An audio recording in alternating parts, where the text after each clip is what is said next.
Number থেকে number থেকে যেরকম লিখে পাঠাইছে ক্যাশ ইন রিসিভ অ্যামাউন্ট 24,500 টাকা। হ্যাঁ, এটা শুধু মনে হয় লিখেই পাঠাইছে, আমি জানি না। তারপর আমার মনে হলো মানে এটা একটা প্রতারক চক্র, ওদের কাজ। তো ওর ফোনটা কথা বলতে বলতে কাটে গেছে, ও আবার ফোন দিবে। ঠিক আছে, এবার নিয়ে 2বার ফোন দিছে, তো আবার ফোন দিবে। তো আমি কি বলে আমি আপনাদেরকে জানাবো। এই নাম্বার থেকে ফোনটা আসছে।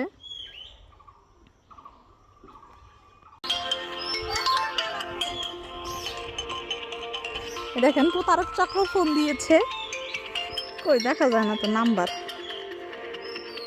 হ্যাঁ দেখছি তো। না, টাকা তো জমা হয় নাই, টাকা তো শুধু মেসেজের মতো উঠে আছে সামনে।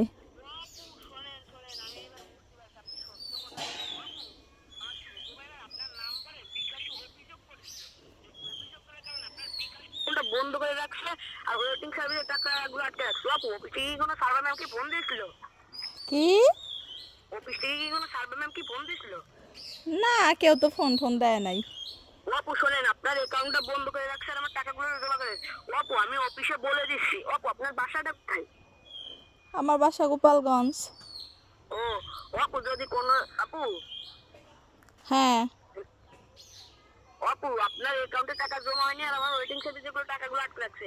আর আপনার বিকাশ অ্যাকাউন্টটা বন্ধ করে রাখছে টাকা। দেখেন, তারপর এটা খোলো তো লাখটা।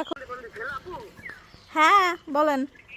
বলছি ঠিক আছে, আমি অফিসের নাম্বারটা দিয়েছি, অফিসের সাথে কথা বলে টাকাটা যদি জমা করে নেন, আপনার বিকাশ অ্যাকাউন্টটা চালু করে নেন, টাকাটা যদি জমা করে নেন, তাহলে আপনি আমাকে ব্যাগ দিতে পারবেন না?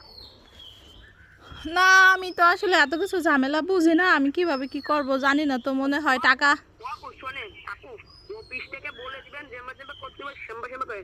আপু আর যদি কোনোদিন ঢাকা গাজীপুর আসেন, আমার বাসা থেকে 1 কাপ হলেও চা খেয়ে নেবেন, চা বিস্কুট। হ্যালো আপু। হ্যাঁ ঠিক আছে, চা বিস্কুট খেয়ে যাব। হ্যালো আপু, হ্যাঁ বলছি কি যে আপনারা কয় বোন কয় ভাই আপু? আমরা আমরা তো 2 বোন। আপু আমার তো কোনো বোন নেই, আপনার বোনগুলোর নাম্বারটা সেভ করে দিচ্ছি। আপু মেম্বার বলে ভাই, আপু আপনি একটু আপনার আমি বোনগুলোর নাম্বারটা সেভ করে দিচ্ছি। আপু আমার তো কোনো বোন নেই বলে নাম্বারটা বোনগুলো সেভ। হ্যাঁ আপু। হ্যাঁ হ্যালো আপু, হ্যাঁ অফিসের সাথে কথা বলে অফিস থেকে ফোন দিলে বলবেন কি রাকেশ ভাই সে আমার পরিচিত লোক, তার টাকাটা জমা করে দেন। হ্যাঁ আচ্ছা, দেখি অফিস থেকে ফোন কি আমারে দিবে? হ্যাঁ অফিস থেকে ফোন দিবেন। হ্যাঁ আপু। আচ্ছা দিলে আমার অ্যাকাউন্টে যদি জমা হয় তাইলে দেখা যাবে না। জমা করে দিলে আপনি আমাকে বেতন দিয়ে দিবেন। আপনি ওখান থেকে কোন 2-3 হাজার টাকা আপু হিসাবে রাখবেন। আপনি আচ্ছা দেখি। আপু আপনার বাড়ি কোথায়? আপু আমার বাড়ি ঢাকায়, যে ঢাকার চৌরাস্তা। আর যদি ঢাকা কোনোদিন চৌরাস্তা আসেন, আমার বাসায় একবার হলেও আসবেন আপনি। আপনার কথা শুনে তো মনে হয় না আপনার বাড়ি ঢাকা চৌরাস্তা। আপনি একবার হলেও আপু ঢাকায় আসবেন, বুঝছেন?